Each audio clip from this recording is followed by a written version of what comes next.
Hello, ഷൈജനും നിഷയുമാണ് മുംബൈയിൽ നിന്ന്. മുംബൈ അൺകവേർഡിന്റെ പുതിയൊരു വീഡിയോയിലേക്ക് നിങ്ങൾക്ക് ഏവർക്കും സ്വാഗതം. നൂറ്റാണ്ടുകളായി ഒരുപാട് ശ്രദ്ധ പിടിച്ചു പറ്റുന്ന നിരവധി കൗതുക കാഴ്ചകൾ മുംബൈയിലുണ്ട്. അത്തരത്തിൽ അധികമാരും ശ്രദ്ധിക്കാത്ത എന്നാൽ ഒരു നൂറ്റാണ്ടിലധികം പഴക്കമുള്ള ഒരു ചരിത്ര ഇടനാഴിയിലൂടെ നമുക്കൊന്ന് സഞ്ചരിച്ചാലോ? അതെ, ലോകത്തിലെ ഏറ്റവും വലിയ ഓപ്പൺ എയർ അലക്കുശാല.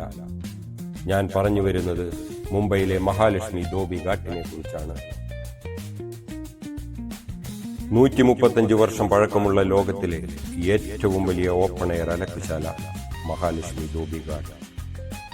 1890 ബ്രിട്ടീഷ് ഭരണകാലത്ത് നിർമ്മിച്ച മഹാലക്ഷ്മി ധോബി ഘാട്ട് വെറുമൊരു കൗതുകത്തിനപ്പുറം ബോംബെ നഗരത്തിന്റെ ഇന്നലകളെ കുറിച്ചുള്ള ഒരു ചിത്രം നമുക്ക് പകർന്നു വരുന്നു. പഴയ ബോംബെ ഇന്ന് കാണുന്ന മഹാനഗരമാകുന്നതിന് മുമ്പ് നഗരത്തിലെ അലക്ക് തൊഴിലാളികൾ തങ്ങളുടെ ജോലി ചെയ്തിരുന്ന സ്ഥലം ഇന്നും അതേപടി സംരക്ഷിച്ചു പോരുന്നത് ചരിത്രത്തിന്റെ ഇടവഴികളിലൂടെ നടക്കുന്നതിന് തുല്യമാണ്. വെസ്റ്റേൺ റെയിൽവേയിൽ ലോവർ പരേലിനും മുംബൈ സെൻട്രൽ സ്റ്റേഷനും ഇടയിലാണ് Mahalakshmi railway station. Mahalakshmi railway സ്റ്റേഷനിൽ നിന്ന് പുറത്തിറങ്ങുമ്പോൾ തന്നെ ധോബി ഘാട്ട് ടൂറിസ്റ്റുകൾക്ക് കാണാൻ വേണ്ടി മാത്രം മുംബൈ മുനിസിപ്പൽ കോർപ്പറേഷൻ നിർമ്മിച്ചു കൊടുത്ത വ്യൂ പോയിന്റിൽ നമുക്കെത്താം.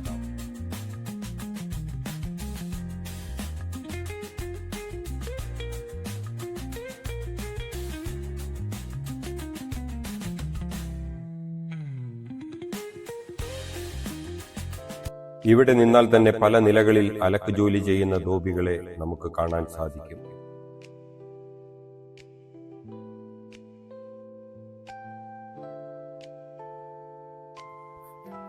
ഈ വ്യൂ പോയിന്റിൽ നിന്ന് ഏതാനും പടവുകൾ താഴേക്കിറങ്ങിയാൽ മുംബൈ നഗരത്തിന്റെ ഹൃദയത്തിൽ നിലകൊള്ളുന്ന മറ്റൊരു വേറിട്ട ലോകത്തേക്ക് നിങ്ങൾക്ക് എത്തിച്ചേരാം.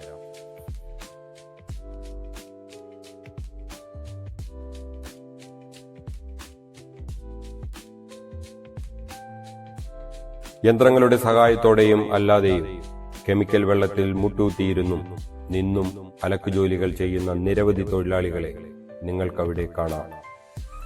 വ്യത്യസ്ത തരത്തിലുള്ള വിവിധ കളറിലുള്ള വസ്ത്രങ്ങൾ വേർതിരിക്കാനും അഴുക്കും കറയും ബാക്ടീരിയയും നീക്കം ചെയ്യാനായി സ്ഥാപിച്ചിരിക്കുന്ന കല്ലുകളും ഉപകരണങ്ങളും ഇവിടെ കാണാൻ കഴിയും.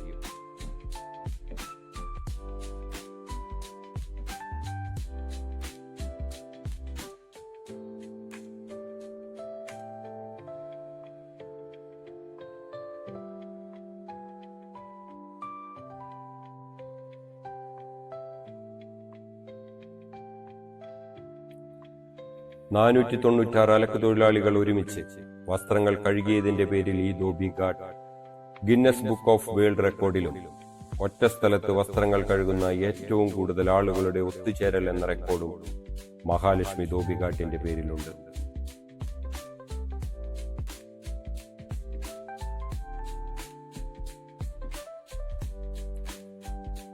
തങ്ങളുടെ വില കൂടിയ വസ്ത്രങ്ങൾ അലക്കി വൃത്തിയാക്കി കൊടുത്തിരുന്നവർക്ക് ബ്രിട്ടീഷ് സർക്കാർ അനുവദിച്ച സ്ഥലം ക്രമേണ വളർന്ന് നിരവധി കുടുംബങ്ങളുടെ ജീവനോപാധിയായി മാറിയ ചരിത്രം. ചുറ്റുവട്ടിലും അമ്പരചുംബിയായ കെട്ടിടങ്ങൾ ഉയർന്നപ്പോഴും 135 വർഷങ്ങൾക്കിപ്പുറവും പരമ്പരാഗത രീതിയിൽ അലക്ക് ജോലി തുടർന്നു കൊണ്ടുപോകുന്ന ഒരിടമാണ് മഹാലക്ഷ്മി ധോബി ഘാട്ട്.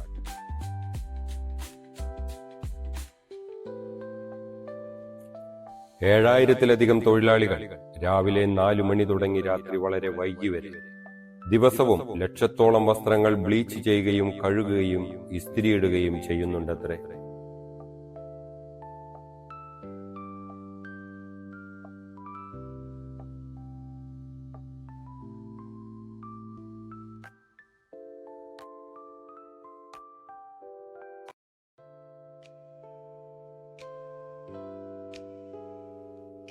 പുറമേ നിന്ന് കാണുമ്പോൾ കൃത്യമായ അടുക്കും ചിട്ടയും മറ്റും കാണാൻ സാധിക്കില്ലെങ്കിലും ഈ ജോലി വളരെ ഉത്തരവാദിത്തമുള്ളതാണ്. ഇന്നുവരെ ഒരു തുണിത്തരവും മാറിപ്പോവുകയോ നഷ്ടപ്പെടുകയോ ചെയ്തിട്ടില്ലെന്ന് ഇവിടെ വെച്ച് ഞാൻ പരിചയപ്പെട്ട പ്രദീപ് കനോജിയ എന്ന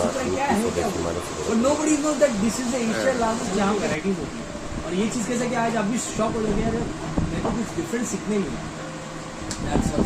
दोपहर के बाद कितने बजे आयरनिंग सब चालू होते हैं? दोपहर में हम लोग सब खाना के 2 बजे सोते हैं एंड 4 बजे उसके और फिर ड्रेसिंग होती है वो 4 बजे चालू, फिर डिलीवरी के लिए ठीक है चलिए। വസ്ത്രങ്ങളിൽ നിന്നുള്ള അഴുക്ക് കലർന്ന വെള്ളം ഓടകളിൽ ഒഴുകുമ്പോഴുള്ള അഴുകിയ ഗന്ധത്തോടൊപ്പം അലക്കുപൊടികളുടെ സുഗന്ധവും അന്തരീക്ഷത്തിൽ അലിഞ്ഞു ചേർന്നിരിക്കുന്നു. തുണി ഉണക്കാനിടുന്ന അയകളിലുമുണ്ട് ഒരു പുതുമ. 2 കയറുകൾ കൂട്ടിപ്പിരിച്ചൊരു അയയുണ്ടാക്കുന്നു. അതിനുള്ളിലേക്ക് അലക്കിയ വസ്ത്രങ്ങൾ തിരികെ വയ്ക്കുന്നു. ഉണങ്ങിയ ശേഷം ഒന്ന് വലിച്ചാൽ തുണികൾ വിട്ടുപോരുന്ന വലിയ ടെക്നിക്. ആയിരക്കണക്കിന് ക്ലിപ്പും സമയലാഭവും.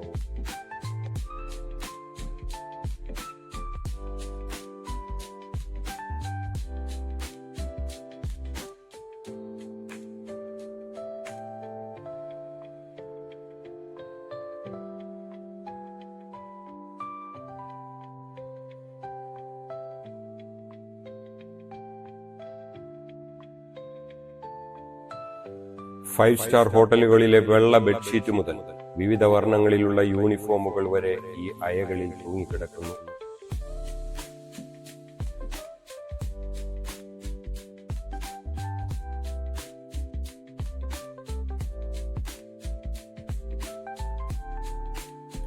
നാലു മണി മുതൽ 10 മണി വരെ വെള്ള തുണികളും കളർ തുണികളും വേർതിരിച്ച് കഴുകുന്ന പ്രക്രിയയാണ്. വെയിലുദിച്ചാൽ ഈ തുണികളെല്ലാം അയയിലെത്തും. ശേഷം ഉച്ചയ്ക്ക് 4 മണി വരെ വിശ്രമം. അതിനുശേഷം ഉണക്കിയ വസ്ത്രങ്ങൾ ഇസ്തിരിയിട്ട് തരംതിരിക്കുന്നു. പിന്നെ ഉടമസ്ഥരുടെ കൈകളിലേക്ക്.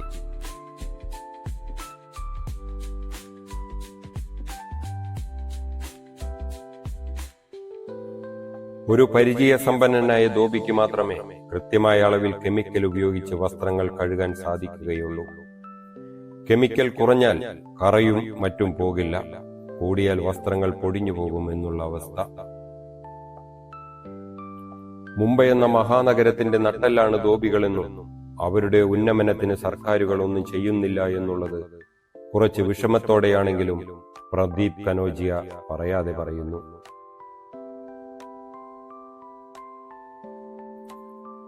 മുംബൈ സന്ദർശിക്കാൻ നിങ്ങൾ പദ്ധതിയിടുന്നുണ്ടെങ്കിൽ ധോബിഘാട്ട് സന്ദർശനം നിങ്ങൾക്ക് വെറുതെയാവില്ല. ഉപയോഗിച്ച വസ്ത്രങ്ങൾ കഴുകിയാലേ വീണ്ടും ഉപയോഗിക്കാൻ പറ്റൂ. പ്രദീപ് ഭായ് പറഞ്ഞ പോലെ ഇവരെ സംരക്ഷിക്കാൻ, ഇവരുടെ ആവശ്യങ്ങൾ പരിഗണിക്കാൻ സർക്കാരുകളുടെ ഇടപെടലുകൾ ഉണ്ടാകുമെന്നുള്ള പ്രതീക്ഷയോടെ മുംബൈ അൺകവേർഡിന്റെ വീഡിയോ നിങ്ങൾക്ക് ഇഷ്ടപ്പെട്ടെങ്കിൽ സബ്സ്ക്രൈബ് ചെയ്യാൻ മറക്കല്ലേ. പുതിയൊരു വീഡിയോയുമായി വരുന്നതുവരെ നന്ദി, നമസ്കാരം.